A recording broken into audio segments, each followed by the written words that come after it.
Hello បងថ្ងៃនេះខ្ញុំបានស្ងោរម្រះប៉ុន្តែរសជាតិប្រហែលជាអត់ឆ្ងាញ់ដូចម៉ាក់ខ្ញុំធ្វើទេតែអីអាចជំនួសបានសឥឡូវខ្ញុំសុំទៅកច្រាំសាច់សិនកច្រាំសាច់ជាមួយគ្រឿងវាlike មានតាំងហ៊ុនមានអីអាហ្នឹងខ្ញុំនៅ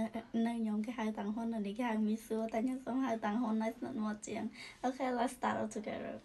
ហើយកំពុងថតសុកគឺអ្នកម្ដាយខ្ញុំទេមកចាហើយមានជាការ share tip ខ្លះៗមកកាន់ខ្ញុំដែរបងនេះគឺជាសាច់ដែលខ្ញុំបានកច្រាំហើយខ្ញុំយកមកលាយជាមួយតាំងហ៊ុនតែហៅថាមីសួរហ្នឹងអូខេខ្ញុំលេបវាសោកសិនចាំយកវាទៅញាត់ចុកម្រះយើងអូខេនេះបងម្រះរបស់យើងបានញាត់សាច់ញាត់អីរួចរាល់ហើយសូទឹកខ្ញុំក៏បានពុះដែរអញ្ចឹងខ្ញុំយកវាទៅដាក់ក្នុងទឹកដែលកំពុងពុះហ្នឹងប៉ុន្តែពេលដាក់ហ្នឹងអ្នកទាំងអស់គ្នាត្រូវបើកភ្លើងតិចៗកុំឲ្យសាច់ក្នុងនេះវាលីនមកហើយមួយទៀតបើមានឈើដោតពីមុខហ្នឹងគឺល្អកុំឲ្យសាច់លៀនតែខ្ញុំវាមានឈើដោតចង់តាំងតាណាទៅមួយទៀតបងនេះសាច់សល់ចង់ដាក់ទឹកក្នុងម្រះអត់ទេចាំម្រះវាជិតឆ្អិនចាំយើងបងអានេះតាមក្រោយធ្វើឲ្យទឹកស៊ុបយើងវាកាន់តែអូខេម្រះហ្នឹងខ្ញុំធ្វើកម្មមកវាយកដាក់កុំឲ្យវាល្វីងអូខេបងនេះយើងឆ្អិនហើយណាញ៉ាំបានហើយឡើងឈ្ងុយហ្មងណាមកទៅតំណងមក